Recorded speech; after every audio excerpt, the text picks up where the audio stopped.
fast, where truth moves faster than a Holstein calf. No waiting on some pretty page. We're charting new ground in the digital age. From genomic codes to robot facts, we cut through the noise, no holding back. Not your daddy's dairy news tonight. We're sparking debates with every insight. The ring's not where the real fight's at. It's in the data, in the channel chat. From pasture to processor to your morning cup, we're raising the stakes. Try and get ahead of herd. Yeah! Where the future's more than just a word. Ahead of herd. Come on! The bullvine's calling, let your voice be heard. Welcome to the Bullvine Podcast, where we tackle the biggest challenges facing today's dairy industry head-on. I'm your host, and today we're diving into what might be the most critical issue threatening the future of American dairy, the labor crisis. If you're a dairy farmer, manager, or industry professional, you know that finding and keeping good workers has become harder than achieving a perfect breeding program. But here's the thing. While most operations are still struggling with the same old approaches, some progressive farms have cracked the code. They're not just surviving the labor shortage, they're turning it into a competitive advantage. In today's episode, we're exploring the real cost of cheap labor, why progressive dairy farms are investing in people.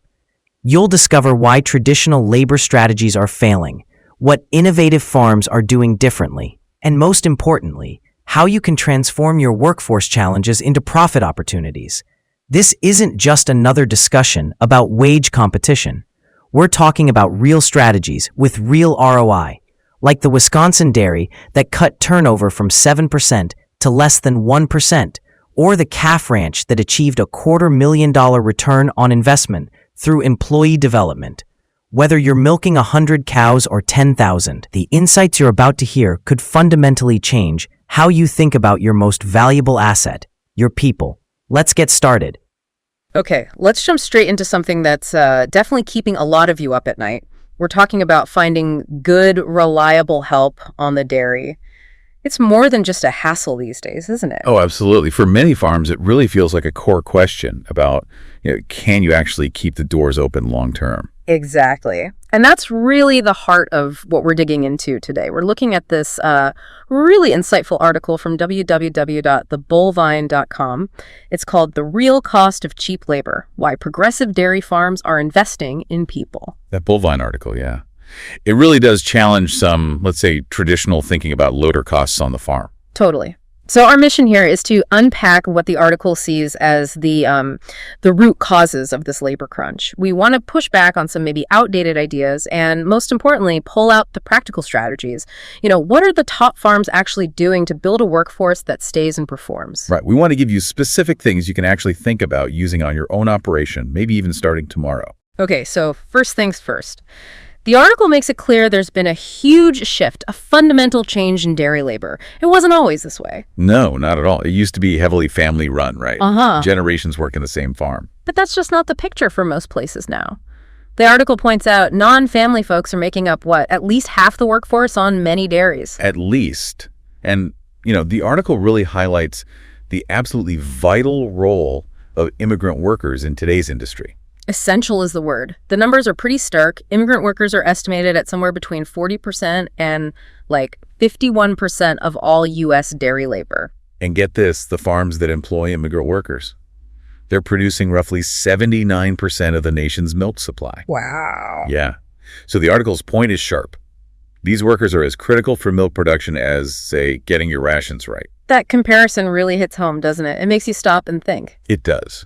And the article quotes Hank Halflegger from Cedar Ridge Dairy. He just says it plain. Yeah. Labor is one of our biggest issues. Yeah. And Rick Narabout from the Idaho Dairymen's Association, he talks about that shift away from family labor. It's just a different world now. We have to start there. And acknowledging that reliance, well, it forces the next big question the article tackles. Okay, so why are workers leaving? Because if we depend so much on non-family, often foreign-born labor, high turnover is a massive problem. And the Bullvine article argues pretty strongly it's not just about the paycheck. Right. This is where it kind of pushes back on conventional wisdom. Yes, okay, the wage gap is there. The article cites 2023 numbers, average farm wage $17.55 an hour versus like $28.93 for non-farm jobs. That difference is real, even with farm wages climbing a bit over the last few years. But the article argues just focusing on that dollar figure, you're missing the bigger picture. Totally. It uses the term grueling lifestyle. And I mean, let's be honest, that's pretty accurate for dairy, right? Yeah, it's relentless. It's consistent year-round. Milking doesn't stop for holidays. TMR needs mixing every day. Fresh cows, calf care, maintenance. It's constant. It's not like cropping where you might get an off-season. And here's the part that might make some people uncomfortable, but the article lays it out there. We invest so much time, energy, money into cow comfort, minimizing stress, consistent routines, perfect feed. Right. Fans, sprinklers, bedding, ventilation. Exactly. But then do we apply those same principles, minimizing stress, creating consistency, providing support to the human workforce? Often the article suggests maybe not so much. It hits you with a powerful analogy. Yeah. Are you spending more strategically on preventing metritis or ketosis than you are on, say, properly onboarding a new employee? If the answer is yes, the article basically says your priorities might be skewed for long-term success. And that misallocation, it has a real tangible cost. The article mentions turnover rates, what was it, between 30% and almost 39% annually. Yeah, think about that. That's higher than the call rate on a lot of really well-run dairies. That's incredible. And the research it cites is clear. A good, structured onboarding process that leads to 69% higher retention over 3 years. Plus, those employees tend to be about 50% more productive. 69% higher retention, 50% more productive. Yet, how many farms really put serious effort into that first week, first month? It's a huge missed opportunity. Then there's housing. The article really digs into this. Oh yeah, finding decent, affordable places to live in rural areas, it can feel like searching for that perfect genomic heifer you need right now. Exactly. It's a massive hurdle for workers. But the article also frames it as, hey, maybe this is an opportunity for employers who are willing to step up and find solutions. Then you've got the skills issue. It's like a double whammy. Right. The article says 70% of farms report struggling with this. You need people for the physically demanding work, obviously. But you also need people who can handle the tech side, the parlor automation, the sensors, the software, interpreting data. It's a different skill set. And layered on top of all that, especially for immigrant workers in rural spots, is social isolation. Language barriers. Maybe limited healthcare access, being far from their cultural communities. The article compares that kind of stress to, like, subclinical mastitis in a cow that's already facing challenges. It just drags everything down, makes performance harder. Okay, so that's the challenging landscape. We depend on this workforce. They leave for reasons way beyond just wages. So how are these progressive farms the article mentions actually making it work? How do they build a resilient team? Well, the core idea, according to the article, isn't necessarily about having deeper pockets. It's about a fundamental shift in how you think about labor. Meaning stop seeing it purely as a cost line item to be squeezed, like, your electric bill, Right. and start viewing it as a critical investment, something that directly drives productivity, profitability, the whole engine of the farm. Like investing in a better TMR mixer because you know the ROI is there. Exactly. The article makes an exact comparison. Investing in people can have a massive return, just like a big equipment purchase. And that investment goes beyond the paycheck, as the article puts it. Wages need to be competitive? Sure, that's the baseline. But just like a good ration needs more than just crude protein. Nice one. A truly competitive total compensation package needs more than just the hourly rate. Benefits are huge. Like housing again? Absolutely. Quality farm-provided housing is becoming almost as essential for keeping good people as, say, nailing your transition cow management is for getting good production. That Wisconsin farm example they used was striking. They invested seriously in housing. And their turnover plummeted. From 7% down to less than 1%, they even ended up with a waiting list. Imagine that, a waiting list for dairy farm jobs. It really flips the usual narrative. It does. And it leads to that tough question the article asks you, the listener. If you were looking for a job, knowing what you know about your farm and others around, honestly, would you choose to work at your place? Ouch. That requires some real honesty. What would make you say yes? Or what would make you hesitate? Other strategies mentioned. Performance bonuses tied to real metrics. Yeah, like SCC, calf survival, maybe component production. Rewarding the things you measure anyway. It makes sense. And using things like total compensation statements. So employees actually see the full value wages, plus housing, insurance, bonuses, everything. Making that hitter value visible and tailoring benefits too. Maybe for your crew, help with transportation is huge. Or maybe it's more flexible scheduling. Like designing a treatment protocol for a specific bug, you target the actual need. Exactly. It's not one size fits all. The article also has that workforce self-assessment section, kind of a checklist for yourself. Right. It asks you to rate your farm on things like, is your total compensation truly competitive? Do you have real onboarding and training? Are there advancement paths? Do people get regular feedback and recognition? Are the working conditions safe? That's a good reality check. Definitely. And that point about investing in people through structured training, it comes up again and again. It's critical. That calf wrench example they gave. Investing in training cut their turnover way down from like 81% to 54% in a year. And the ROI was massive. Over $11,000 saved just in recruitment costs. But the total return, factoring in better efficiency and productivity, over $250,000. That's huge ROI. Yeah. That's like nailing a new feed additive or a genetic strategy. Right. So why, the article asks, are we so meticulous about tracking preg rates and feed conversion, but we often just ignore the very real quantifiable cost of employee turnover? It calls it an expensive oversight. And it brings us back to onboarding again. That 69% higher retention, 50% productivity boost.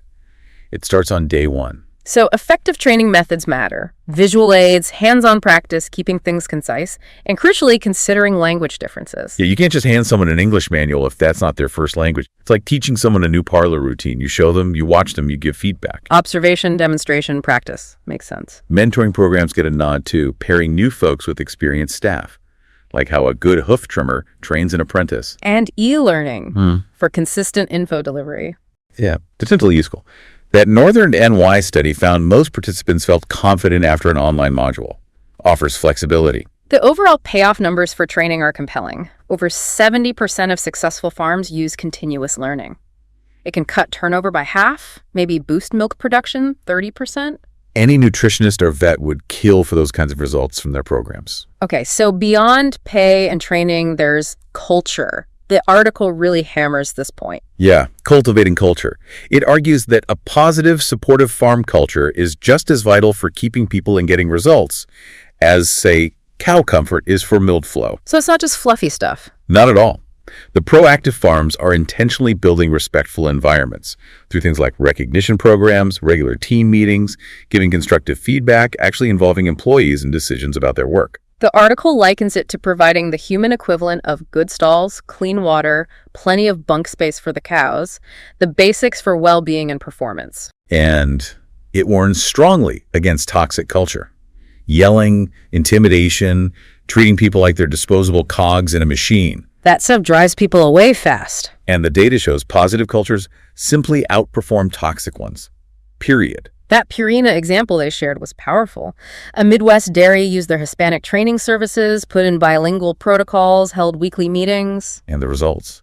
SCC dropped from over 300,000 to under 200,000. Turnover went from losing 1 or 2 people every month to just 1 person in 6 months. Wow. That directly links the people side to the animal performance side. It's undeniable. Absolutely linked. And for diverse teams, the article talks about building bridges, helping immigrant workers feel part of the local community. Like offering rides, introductions, info about local events. Yeah, stuff like that. Helping prevent that isolation, just like you use strategies to prevent lameness before it cripples a call. And groups like the Migrant Clinicians Network get mentioned, providing health and safety info, sometimes combined with language learning. Practical stuff. Like integrating hoof checks into the milking routine, making it part of the system. Okay, so this isn't just about people management, though. The Bullvine article spends a good chunk of time on technology, too. Right. Tech is definitely part of the equation for tackling labor issues, but it's complicated. The article compares it to how genomics changed breeding, powerful, but created whole new demands for data handling. Technology can definitely help ease the load. Robotic milking, AMS. Big one. Can cut direct milking labor by maybe 60%. The article estimates potential savings of $32,000 to $45,000 per robot per year just in labor. That's significant, like activity monitors cutting down heat detection time. Exactly. And wearable sensors on cows. They help manage more efficiently, flagging health issues early so staff can focus where needed. Automated feed pushers keep feed available, boosting intake without someone scraping all the time. That Hinchley Dairy example was interesting. They went to robots and automated feeding because finding labor was so tough. And they saw a 10% milk boost. Better cow health, because cows chose when to be milked. It solved a labor problem and helped production and welfare. But, and this is a big bet, in the article, technology is not a magic wand. It's not a silver bullet. Definitely not. Automated dairies still need skilled people. You need folks to manage the systems, make sense of all the data pouring in, do the animal care robots can't do. It's not robots or a people. No, it's about optimizing how they work together. Which leads to this idea of the new dairy professional. Automation changes the game, changes the skills needed. New roles emerge: robot techs, data analysts, kind of like how specialized nutritionists or repro vets became more common than general consultants. So the skills needed are What? Operating the tech, fixing glitches, interpreting sensor data. Right. Problem solving, troubleshooting, critical thinking. Plus, you still need the fundamental animal husbandry skills. It's a blend. Like needing to understand both cow physiology and feed chemistry to be a good nutritionist. Good analogy. And this creates challenges retraining existing staff, but also maybe opportunities. These tech-heavy roles might attract a younger generation. Maybe. But finding that right tech mix isn't always smooth sailing, is it? No. The article mentions farms that jumped in deep with tech and then struggled. Maintenance costs, reliability issues, needing specialized expertise they didn't have. Like early adopters of any new tech, I guess. Sexed semen, activity monitors, there are bumps. For sure. And human labor is still absolutely essential for the complex stuff, treating sick cows, running repro programs, making sure calves get colostrum. Robots aren't doing all that. So the ideal is what the article calls human technology augmentation. Yes, synergy. Tech enhances what people can do. People guide and interpret the tech, like using genomic data alongside a skilled breeder's eye.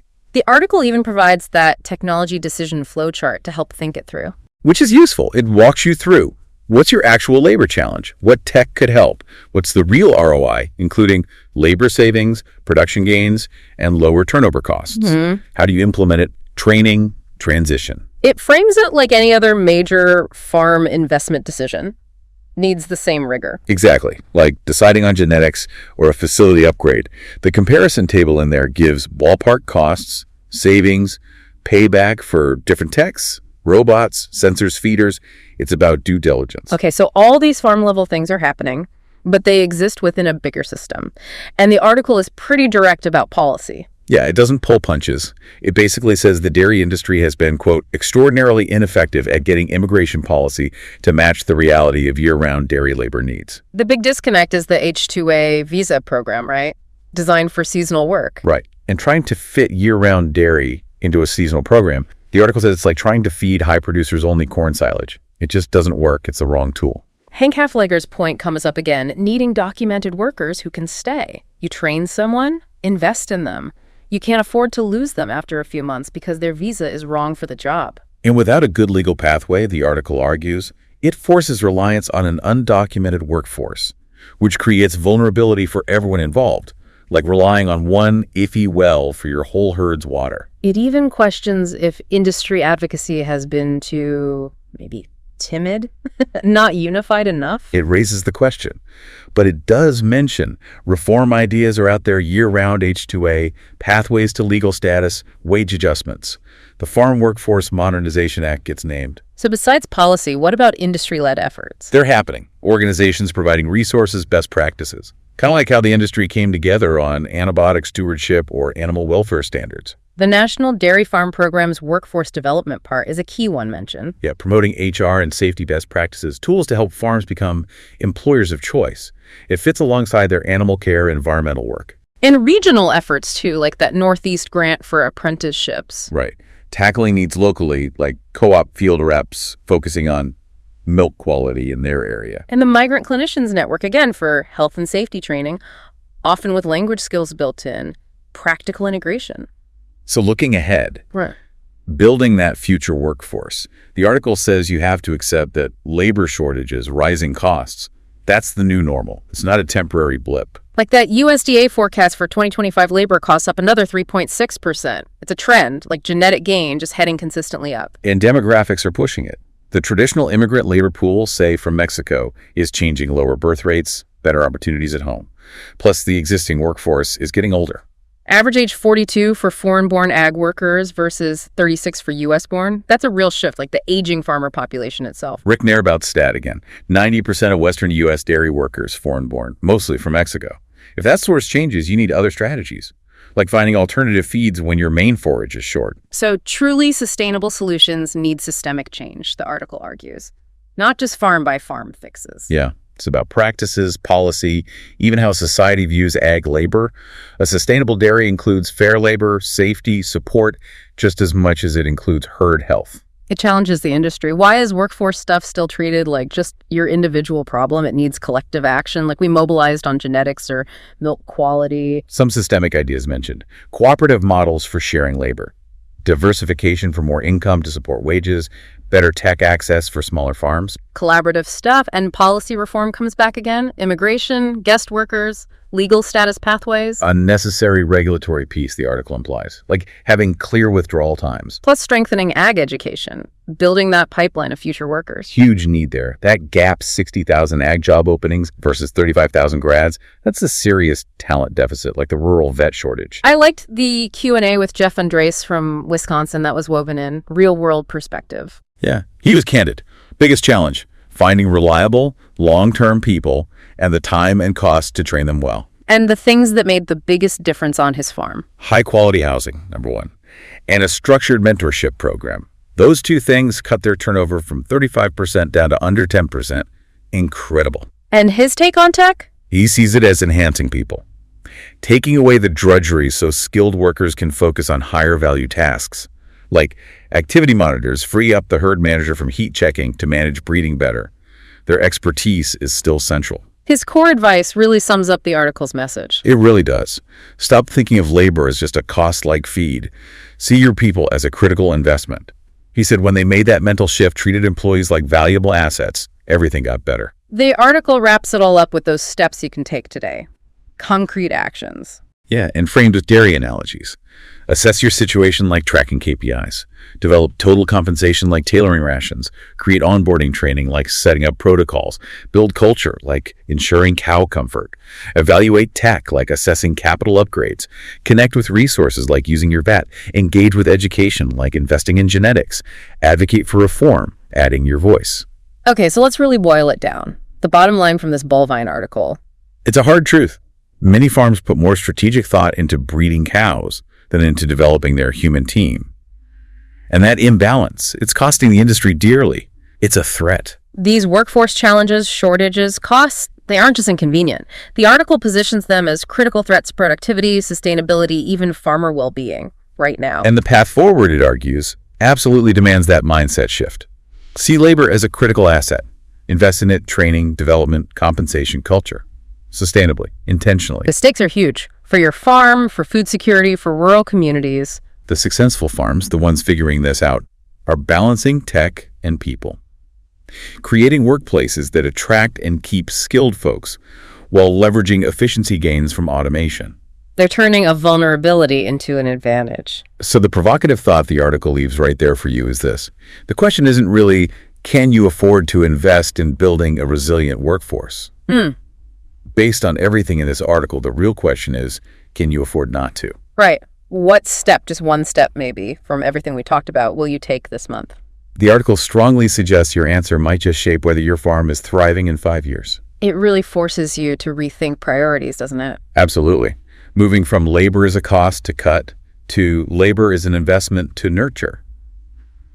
That seems to be the core message for navigating what's ahead. And that investment looks like a lot of things: pay, benefits, training, culture, smart tech use, getting involved in the bigger picture. It's multifaceted for sure. So maybe think about those steps you can take today. Again, pick one that feels most relevant or maybe most achievable for your farm right now. Yeah, even starting small can build momentum. Well, a big thank you to you, our listener, for pointing us to this Bovine article. It gave us a ton to unpack here. It certainly did. Yeah. Really valuable insight. Thanks for joining us for this deep dive. We'll catch you on the next one. That's a wrap on today's deep dive into dairy workforce strategies. If there's one thing I want you to take away from this episode, it's this. The farms that are winning the workforce war aren't just offering higher wages. They're completely rethinking what it means to be an employer in today's dairy industry. The question isn't whether you can afford to invest in developing a resilient workforce, it's whether you can afford not to. Every day you delay implementing these strategies is another day your competitors might be building that waiting list of qualified employees. Here's your action item for this week. Pick one strategy we discussed today and implement it within the next 30 days. Whether it's creating a structured onboarding process, developing performance bonuses tied to note quality metrics, or simply starting weekly team meetings, take action now. For more game-changing insights like these, visit us at www.thebullvine.com. You'll find the full article with all the data, case studies, and implementation guides we discussed today. And while you're there, subscribe to our newsletter to stay ahead of the curve on the issues that matter most to your operation success. Remember, in today's dairy industry, your approach to workforce management will determine whether your operation thrives or merely survives. Make sure you're on the winning side. Thanks for listening to the Bullvine Podcast. Until next time, keep pushing the boundaries of what's possible in dairy.